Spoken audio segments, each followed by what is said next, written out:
This is JANSNO X50, a $1,000 e-bike that looks like a motorcycle and it's built like a tank. Let's take a look at the key features, pros and cons, and see if it is worth your attention.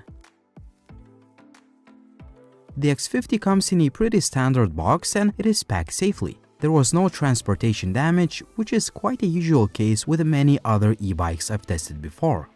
The vehicle comes with everything you need to get started, including all the parts, tools, accessories, and a charger. Assembly takes about 15 minutes and I followed a simple manufacturer's tutorial video. I will leave a link to it in the video description down below along with other information.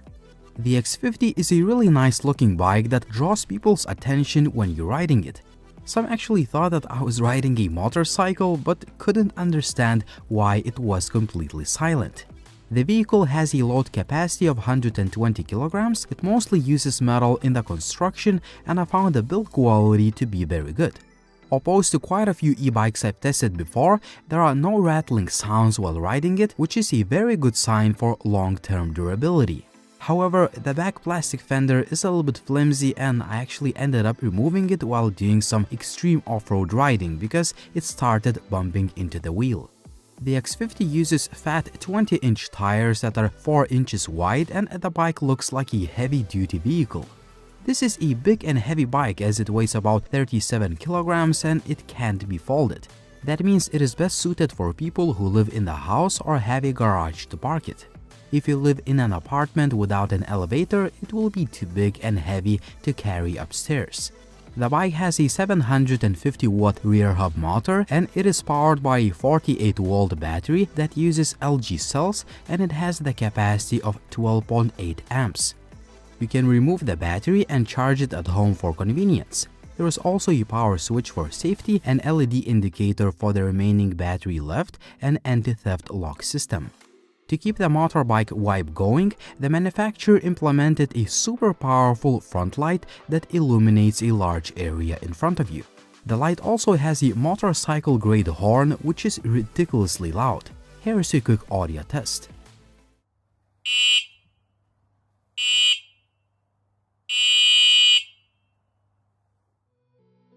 There is also a rear light with an integrated brake light, which works great, but I wish the brake light was a little bit bigger. There are also turn signals on the front and back, which is something that I haven't personally seen in a $1,000 e-bike. The lights are clearly visible during the day and night, which is one of the key safety features. The X50 has a 7-gear Shimano system and I found switching between gears to be nice and smooth. The bike LCD is nicely backlit and you can see all the basic information like real-time speed, battery left, and you can choose from 5 power assist modes. The mode 0 shuts off the electric gear completely if you want to do a bit of exercising. The LCD also shows the odometer, trip, and voltage. Press and hold plus and minus keys to enter the advanced settings menu where you can adjust a lot of different settings. However, I suggest you keep the factory parameters if you don't have any issues with the bike. The overall riding experience is really nice.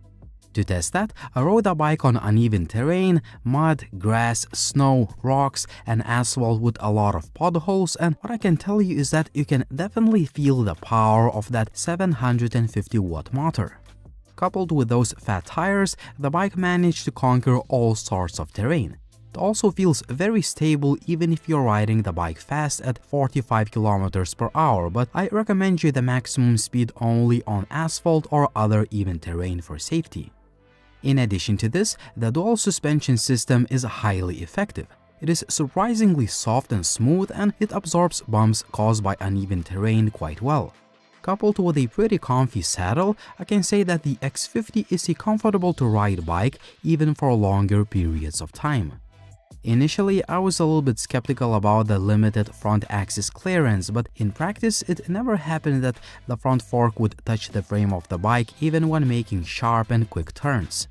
The bike is IPX4 rated for water resistance and I can assure you that it is not afraid of water because I rode it several times in the rain and the bike still works as new. The brakes are quite effective and I found the handlebar to be comfortable to hold. Neither saddle nor handlebar post height is adjustable, but I found the height to be fine for me, a 170 cm guy.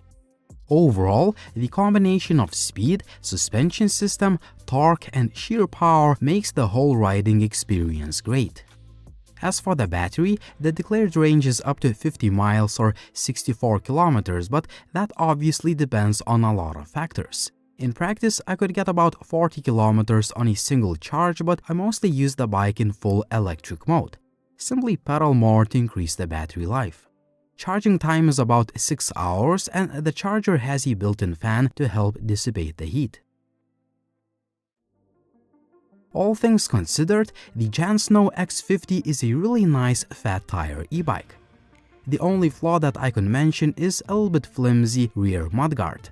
Other than that, around $1,000 gets you a bike that sports an eye-catching design, lots of power, and great riding comfort. Lastly, both electric lights along with the turn signals on the front and back are very rare features to have in this price segment. To sum up, the JANSNO X50 offers a lot of value for the price, and if you're looking for a powerful fat tire e-bike, you should definitely check it out. What do you think about the JANSNO X50? Would you buy this bike or would you choose another fat tire e-bike? Tell me in the comment section down below. Also, like the video if you liked it, please subscribe to the channel if you haven't already, and as always, it was Linus, thank you for watching and see you soon.